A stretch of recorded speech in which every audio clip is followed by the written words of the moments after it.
Nice to have you with us on a busy afternoon as we kick off a day here on Mad Dog Unleashed. On this Thursday, it's the 25th day of January 2018. Yours truly, Christopher Russo here on Mad Dog Unleashed. 4 hours today, contest later. Colin Schilling in the house today. Bill Zimmerman is in the house today. Yes, and Eddie Erickson is in the house today. We got a lot going on in the world of sports. Tiger beginning to play here. He's +2 after 5 holes at the Torrey Pines out in San Diego at that, the tournament that he loves. He's won it 7 times, and he's +2. He's played 5 holes on a sunny day in San Diego, California. We'll get to that in the course of our afternoon. Nice to have you aboard as we chat to you about what's cooking on the great Sirius XM. 888 Mad Dog 6. That's your two-way sports talk telephone numbers. We talk to you about what's going on as far as the world of sports is concerned. We got a lot to do. We do have the contest. We'd like to give away at least a trip today, maybe 2, and we'll play it in the course for a day, and we'll play it for a period of time, 2 hours, maybe 3. We'll see how the day moves along as we take you home here on a Thursday, 25th day. There's still a long way to go before we get to Super Bowl discussion. That, of course, is next week. We'll be in Minnesota for the week. We'll do plenty of little fun things in Minnesota as we move it along with Mary Tyler Moore, and we're going to get some fun. Do we have the writer on? We have Skip. He's going to come on, Eddie? Oh, no, the local I'm still working on. Yeah, still working on the local writer. Or was it Skip Hartman, right? Did I get it right? Yeah. Who's 96, so that might be a little tricky one. That might be a little too. But you get the idea. We'll do plenty of things for you as far as next week is concerned, the Eagles and the Patriots. In the meantime, let's get yourself started here on a Thursday show, and let's sort of recap the Hall of Fame and discuss what, in fact, we saw yesterday as far as the vote totals are concerned. The Big Four, it's the biggest class we've had in a long time. They haven't had 5 in the Hall of Fame since the induction in 1936 when the original 5 were in. Ruth, Cobb, Walter Johnson, and what have you. 2 more, I forget who they were now. In 1936, Ruth, Cobb, and Walter Johnson were 3 of the 5, and there were 5 participants. We almost reached that number yesterday in Cooperstown. I wouldn't have voted for Hoffman, but you know what? He made it by in a third year of eligibility. He won it by 80% of the vote. The one thing about the top 4 that was a little surprising was Guerrero jumped from 71% to 93% in his second year of eligibility, which tells you he should have made it in his first year.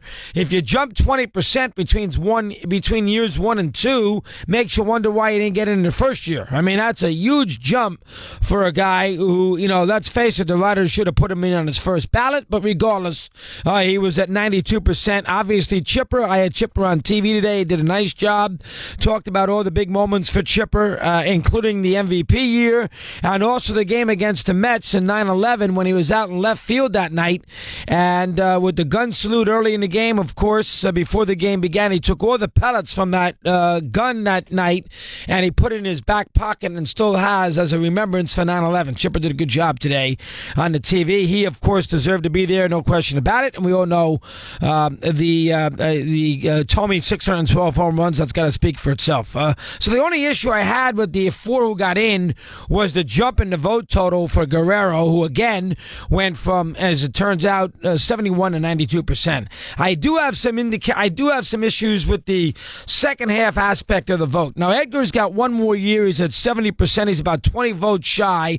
19 of 20 historically who have gotten to 70% have gotten in. So 19 out of 20 folks who have been in his plateau have made it. Now, he's only got 1 year to do it. Because last year is his last year of eligibility.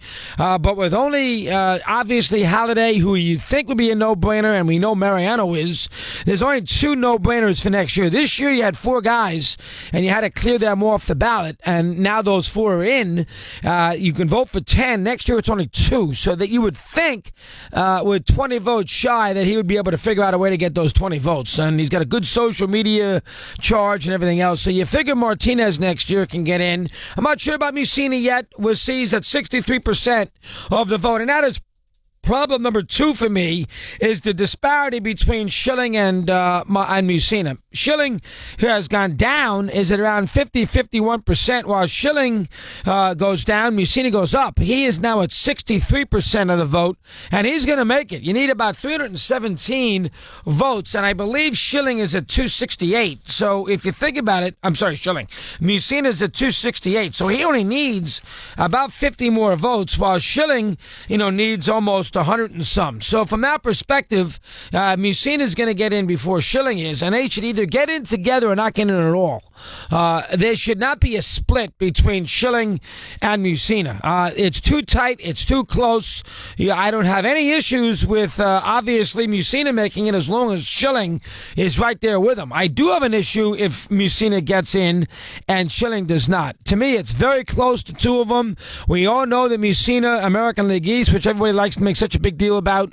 We all know about 270 wins, which is a big deal, and he's got that many, and Schilling doesn't have nearly as many of the 270 that Mussina does. But when you get right down to it, I can make a stronger case for Schilling as I can for Mussina, including higher totals as far as Cy Young votes are concerned. He finished, top 3 or 4 money more times than Mussina did. Obviously, his postseason record speaks for itself. And I came up with one yesterday that I liked. If you look at the Yankees in that 10 or 12-year period there, between the years that they began to win, 96, into the years they sort of tailed off when Mussina, retired, which is around 2007, 2008, right around that period, there are about 4 or 5 pitchers in Yankee history that you would take over Mussina in a big game. Pettit, Cone, El Duque, Wells, that in a big game, you'd rather, if you're a Yankee fan, give them the ball than Mussina, who obviously had many a big game opportunity for the Yanks. The same scenario as Schilling doesn't hold, because in any team that he pitched on for a postseason scenario, that's the Phillies, that's the Red Sox, and that is the Diamondbacks, with 2 Hall of Famers next to him. Obviously, Pedro and Randy Johnson. No Hall of Famers. I didn't even give you Clemens. No Hall of Famers around the Schilling, around the Mussina deal. There's only one guy, and because by the time Schilling got to the Red Sox, he was better than Pedro. There's only one guy that you'd say, you know what, give the ball before you give it to Schilling, and that would be Randy Johnson. So from that standpoint, that to me is a wash. Schilling was he's 11-2 historically in the postseason. He's wonderful in the World Series. So from that standpoint, that sort of makes up a little bit for the 270 wins. And I'm a little surprised he's so far behind. So that I find interesting. Now, as far as the steroid guys are concerned, I mean, it appears right now that Bonds and Clemens, at the end of the day, are not going to get where they need to get. They're about 80 to 90 votes shy. And right now, if you look at it, they are not going to get there as far as the requirement of 75% before their eligibility runs out. They got 4 more years of eligibility. Right now, they're at around the mid 57% for Schilling, 56% for Bonds, rounding off the percentage there. And right now, I don't think they're going to get in. I mean, next year, they're not going to make it with Mariano and Halladay. The year after, they're not going to put them in with Jeter. And then that only leaves them 2 years to get in of their eligibility. And that first year is A-Rod and with Ortiz, and that's going to be a very tricky year. So they're only going to have 2 years where they really got a shot to make it, and that's going to be a steroid-infested year, because even Ortiz, who is going to get in regardless, he's got a little steroid history with him too. So that will be an interesting scenario for those two, and then the year after, which would be year 10 of their eligibility, that would be their best chance to make it. We'll see how that works itself out. But right now, I would say no as far as Bonds and Schilling or Bonds and Clemens are concerned, as far as Hall of Fame goes. Listen, Jeff Kent, I don't understand. He's at 14.5% of the vote. You can make the same argument for Wagner that you can make for Kent. Why is Wagner so behind a guy like Hoffman, and Kent so far behind a guy like Biggio? I mean, Biggio's in, Hoffman's in. Kent's every bit as good and a lot better than Biggio. And Wagner, a lot of people will tell you, is, right there with Hoffman. Now, Hoffman did it longer than Wagner did, but Wagner's got the same postseason problems that Hoffman did, and was every bit as dangerous in a big spot. So You can make that argument for the both. Wagner's at 11%. He hovers around that number. And Kent, he must have saw some of these riders with goats, because he sits there at 14.5%. And how Jeff Kent, who's got the most home runs of anybody in the history of baseball, played second base, a 290 career batting average with 8 years of 100 RBIs. How Jeff Kent can't get a sniff, I just cannot figure it out for the life of me. I don't care about WAR, and those of you, and there are a lot of you out there, the writer who seems to think they understand Kent, and maybe even the young guy who likes to look at the back of the baseball card, who looks at Kent's defensive numbers and seems to think that he was a lousy defensive second baseman. Well, trust me when I tell you this. I saw Jeff Kent play every significant game that he ever played for the San Francisco Giants between 1997 and 2002. There's only one other person that I think can make that comment. That's Dennis D'Addario. Nobody else can say that. I saw him play every game that you want to name for the Giants. I saw in big games. And the Giants were good in the 5-year period. They made the playoffs in 97. They lost a wild card playing game in 98. They lost the Mets in 2000. They played Game 7 of the World Series in 2002. So those were a lot of significant games. And the other years that they did not make the playoffs, they were at least competitive. I saw Kent play in all those games, and I swear, a lot of them in person, I swear I cannot recall once walking out of a stadium or turning off the television set saying to myself, boy, Kent's defense really cost us tonight. I cannot remember that one time. Yet the writers who don't vote for Kent keep on bringing up defense, and trust me when I tell you, his defense was a lot better than people think it was. A lot better. So that's the first thing. Second thing, if anybody tells you that Kent did not deserve the MVP in 2000, they know nothing about baseball. I saw all of those games as well, and although Bonds hit 48 home runs, and Bonds was great that year, no question about it, Kent was the better Giant. They won about 98 games. They ended up losing to the Mets, but Kent was the better Giant in 2000, and he won the MVP, and deservedly so. Dusty Baker thought so. Ellis Burks thought so.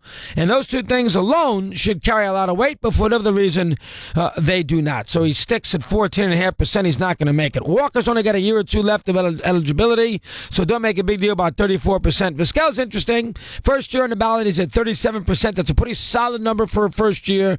Remember, there's a lot of people in the next 3 or 4 years. There's not as many folks who are going to make the Hall of Fame. Remember that 2 years down the road, there's nobody after Jeter, so we keep an eye on that. A-Rod and Ortiz will be interesting when we get to the 2020-something ballot, what they're going to do with those two, especially A-Rod, how we're going to handle A-Rod that year. We all know he's a Hall of Famer, but he was suspended for a season, so we'll see how they work it with A-Rod. That will be a very puzzling scenario about how the writers vote there. We'll keep an eye on that, and the writers better vote for Halladay next year. Roy Halladay is a Hall of Famer. We went to look at it carefully today. He had 8 Hall of Fame seasons, 4 with the Blue Jays and 4 with the Phillies. It may be 5 with the Blue Jays, but there were 8 Hall of Fame seasons for Halladay. He won Cy Youngs in each league, and he pitched a perfect game. He pitched a no-hitter in the playoffs, and he's got 16 black type on the back of his baseball card. The fact that some people out there think that he's a borderline candidate, that's another guy. That's those other folks. Those are more writers who never saw Halladay pitch if they think he was a borderline candidate. So that's the Hall of Fame scenario. They had a good day yesterday. They got some juice out of it, and they got 4.